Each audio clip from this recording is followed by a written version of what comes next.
call to order at 6:30. This is a public hearing of the Board of Trustees. Let us have a roll call. Mr. LaFoille? Here. Ms. Canoyer? Present. Ms. Rodriguez? Present. I'm Renee Pichelle here. Dr. Montoya? Present. Dr. Montoya? Okay, again, good evening, everyone. This is a piece of information that we share every year with our community, the Texas Academic Performance Report, TAPER report. There's various pieces to it, so we're going to highlight some information and share it with the public and people that are here. So, Ms. Cecilia Davis, if you'd go ahead and begin. Thank you. Good evening, members of the board, Dr. Montoya and cabinet members. Welcome to the Texas Academic Performance Annual Report. The district is required to provide a hearing for public discussion of the Texas Academic Performance Report known as TAPER, which provides us information on district accreditation status and district performance, student performance in post-secondary education, report on violent or criminal incidents, campus performance objectives, which were approved by the board in December, as well as a financial standard report, which is often reported separately by the CFO, Mr. Elizondo. The Texas Education Agency awards an accreditation status to each public school district and charter school. The status is based on the academic accountability rating as well as the first rating, and you can see that Judson ISD received a superior rating under first, a Met standard rating under the accountability rating, and is an accredited status. Under the accountability rating, 28 of our campuses received a Met standard. One of our campuses received an improvement required rating. There are 7 possible campus distinctions at the secondary level, but only 6 at the elementary level. What you see in the next table is the campus distinctions earned by our campuses. We have 6 of our campuses who earned a reading or ELAR campus distinction designation, 3 in mathematics, 4 in science. 1 campus received a distinction designation in social studies. 7 received top 25% student progress. 8 campuses received top 25% closing the performance gaps. And 5 of our secondary campuses earned the distinction of post-secondary readiness when comparing them to the 40 comparison schools, which is a group of schools with similar demographics. For student information, 63.3% of our students are identified as economically disadvantaged, 9.1% of our students are identified as English language learners, and 75.2% of our population are identified as at risk based on the 13 TEA at-risk indicators. We have our 2016-17 ethnic distribution. We have 21.6% identified as African American, 56.7% identified as Hispanic, and 15.8% identified as white. In this slide, you'll see the number of students enrolled in the district by grade level, as well as students enrolled by special programs. We have 8.9% students in the programs of bilingual and ESL education, 29.3% of our students enrolled in CTE programs, 7.1% as of this month identified in gifted and talented, and 10.4% in special education. Our teacher ethnic distribution, shown in this slide, you can see mirrors the state. And the teacher's years of experience is shown in this slide. It is important to note that the good majority of our teachers fall in the 6 to 20 years of experience at Judson ISD. The STAAR percent at approaches grade level or above. You may notice that we're currently below the state performance average. However, it is important to note that the scores in all the content areas, with the exception of writing, have increased compared to last year's scores, except also in the areas of 7th grade math, because 7th grade advanced math students took the 8th grade exam per the compacted curriculum and the recommendations of the state. How does the state define approaches grade level? The state defines approaches grade level as the students having some knowledge of the content but would need additional support in the following year. It's important for you to note that the state also defines approaches grade level as passing. Therefore, you can see here that in science, there was an increase of 3 percentage points in 5th grade science approaching grade levels, and 4 percentage points in 8th grade science, 3 in 5th, 4 in 8th grade. In writing, there was a decrease in both grade levels of 1 percentage point, so it is an area of focus. The C&I department this year analyzed the essays and discovered the root cause for the low scores, which was a lack of cohesion and the elaboration. This year, there was a structure that was implemented, and all of our district received training on a Rafeo's elaboration structure. They also examined the blueprints, as well as every campus within this district has taken the ELA mock test so that we can see the improvement and the progress. You have the STAAR percent at approaches grade level for social studies, 8th grade. It's important to note our successes. And in 8th grade, even though it is below the state at 57%, it is still a 10% increase from the previous year's score. So there is a 10% increase in social studies. The STAAR end of year course percent at approaches grade level. We have 5 end of course exams that students are required to pass for graduation. It's important to note that for Algebra 1, there was an increase of 10 percentage points compared to the previous years. There was also an increase of 3 percentage points in U.S. history. The STAAR percent at meets and master's grade level. I'd like to define for you how the state defines the meets. Meets means that a student has a strong content knowledge and is prepared for the next grade level, whereas master's is defined as mastery of the course content and students are on track for being college and career ready. I would like to note all of the successes across these 2 charts. And I'm going to start with reading on the left-hand side. Reading had 4 percentage increase points compared to the 2016 STAAR scores at the meets grade level. Mathematics had 7 percentage point increase, science had 5 percentage, and social studies had 4 percentage increase points. Again, as noted earlier, writing did have a 1% decrease. But when you're looking at the master's grade level, which is where students are defined as being college and career ready, you had an increase of 2 percentage points from the previous year. In math, there was an increase of 3 percentage points, science had an increase of 3 percentage points, and social studies had an increase of 5 percentage points. Again, noting that writing did decrease, but you have heard the plan that is in place. Progress measure.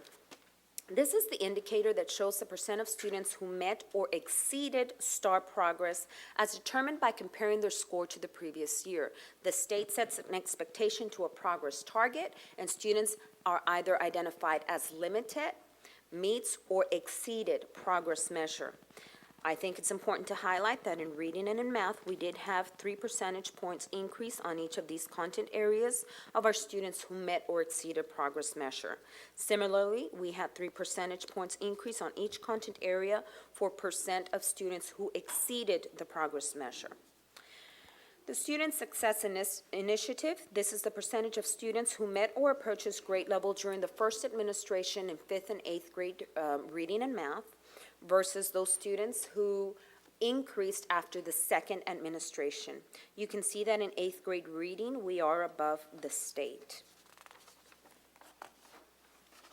The JISD attendance and dropout rates, you can see that now please note that this information is 2 years behind, and this is how it is reported in TAPER. Only the 2017 STAAR scores are updated, but the TAPER report is about 2 years behind in everything else. But we did remain steady from 14-15 to 15-16. In the attendance rate, in the annual dropout rate that is listed below, you can see that we're very similar to the state.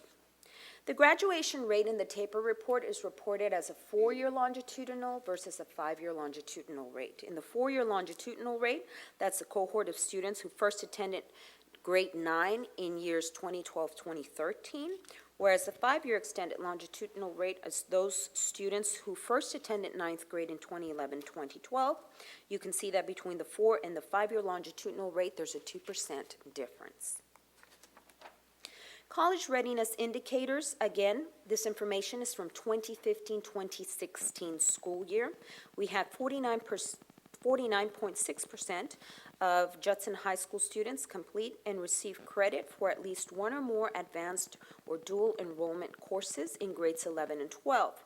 When we take into consideration grades 9 through 12, that's 32.8% of Judson ISD students who completed or received credit for at least one or more advanced or dual enrollment courses. When we're looking specifically at AP and IB examination results, we had 10.8% of our students test. Out of those students, 31.4% of those taking the exams met or exceeded the exam criterion. College-ready graduates. To be considered college-ready, as defined by this indicator, a graduate must have met or exceeded the college-ready criteria on the Texas Success Initiative assessment, on the SAT, or the ACT. And you can see the percentage of our students who demonstrate college readiness under each of those content areas. Please note that the state not only looks at college-ready graduates, but they also examine college and career-ready graduates. So the number of 2015-16 annual graduates demonstrated here for post-secondary success can be identified in one of 3 ways for college and career, and that is meeting the TSI criteria, earning credit for at least 2 advanced dual credit courses, or enrolling in a coherent CATE sequence. When we look at all of those 3 possible indicators, you have 88.2% of Judson ISD students being identified as college or career-ready graduates. This table shows the information of high school graduates enrolled in Texas public higher education in the fall of 2016. I would like to know that Texas public higher education sometimes is not able to track students, so this information here is missing some pieces, and that is how it is reported to us in the Texas Academic Performance Report. It is broken down by students who enrolled in a 4-year public university, students enrolled in a 2-year public college, independent colleges and universities. 20 were not trackable, and 721 were not found. The total high school graduates were 1,378. The campus performance objectives were provided to the board in December and approved by the board already through the campus improvement plans. Violent and criminal incidents. The Texas statute requires every district to publish a report on violent and criminal incidents at campuses in the district. This next table shows the number of violent or criminal incidents. You've noticed they have remained fairly steady over the last 3 years. Except for a drop in fighting from 2014-15 to 2016-2017, which is good. And however, there's been an increase in possession or use of marijuana. So, what are the interventions in place? Our district crisis management plan addresses policies and procedures that have been approved by the Board of Trustees, which require a campus emergency operations plan, a student code of conduct, safety drills, and periodical safety meetings with each campus crisis management team. The director of pupil services meets with the leader of each campus emergency operations team at the beginning of the school year to review and update policy and procedures. The district periodically conducts safety audits of our schools and district families. Additional interventions include bullying allegations reported through our bullying alert system and prompt investigation to these allegations by district. Our Raptor system is another intervention, which is used to scan any non-employee visitor using their driver's licenses. This ensures that the person is identified and removed from campus if they are indeed identified as sex offenders or anyone with a criminal background.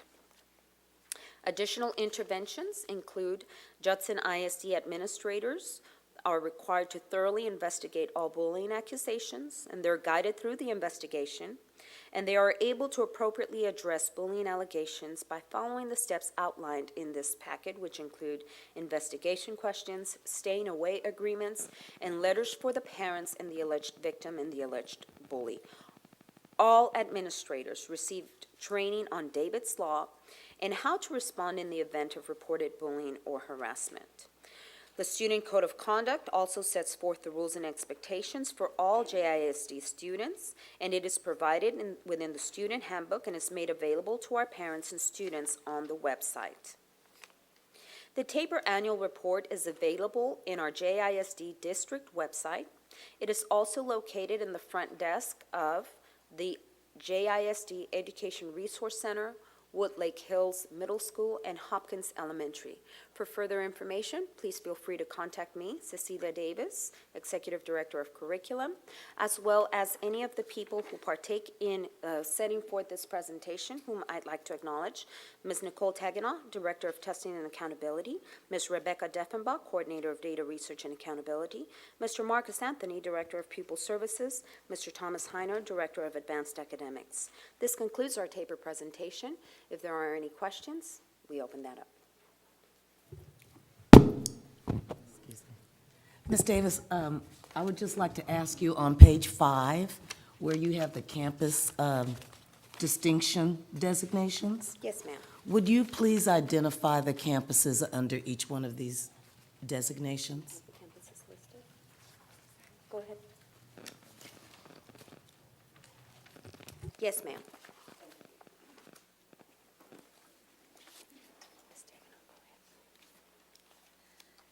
Good evening. We have Copperfield earning 4 distinctions, Coronado Village earning 3, Crestview earning 6 out of the 6, Hartman earning 1, Hopkins earning 1, Masters earning 1, Millers Point earning 2, Olympia earning 1, Park Village earning 1, Paschal earning 1, Rolling Meadows earning 1, Salinas earning 2, Kitty Hawk earning 1, Judson High School earning 1, JECA earning 7 out of 7, and Veterans Memorial earning 1. Okay, thank you. Would you please tell me which school, so JECA got the distinction in all of the areas? Yes, ma'am. Okay. What school got the distinction for, what did Paschal Elementary get the distinction under? Okay.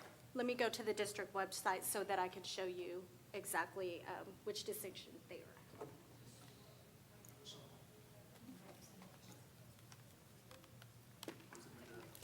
Would you rather just send it to us? Absolutely. All right, Closing thanks. The gap is what they're saying, but we'll send you a complete list. Okay, thank you. Okay.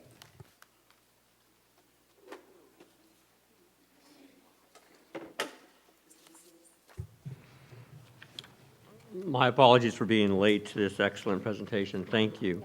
I'm just double checking to see if I didn't miss it, but you want to know the first place I go when I see these reports? You don't have to say, I'm just asking that rhetorically.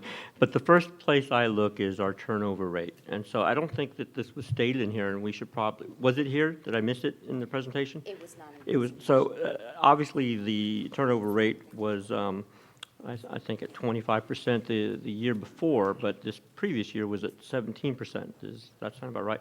Which is really good. It's an improvement, obviously, a really strong improvement over the previous year. So it just needs to be noted in terms of the report. The TAPER report only identifies specific items, and the TAPER report does not include turnover So what rate. report am I talking about then? Because I sound crazy up here then. I think that is an HR report. Am I correct, sir? I think it's the end of it. Okay. Okay. Well, I'll share that report with you both, but it's definitely a statewide one, and it has a comparison. It also has the SAT scores too, like we have The here. SAT for sure. Yeah, Yes, and sir. so I know it's a back page in terms of years of experience with teachers and so on. But Years of experience is noted in the TAPER report, yes. very well. And then the other part was the SAT. Recently, it changed in terms of how it was scored. When would we see the changes? Is it already in effect, looking at the state averages and stuff? So the or- changes are not identified because this data is 2 years I old, thought so so. that's not here. So the state average and all that new information will come out probably with the next report. I just want to see where we were on that. 1 year from now, actually, 1 year from now. That data is 2 years behind in the Yes, CAPER yes, report. It's a little outdated. So we're going to see it significantly decrease because I think the College Board has decreased the max on that score for SAT. Unfortunately. Okay, well, thank you. You're welcome. Are there any other questions? Thank you, Ms. Davis. Dr. Thank you all Montoya? very much. Then this meeting is adjourned at 6:50.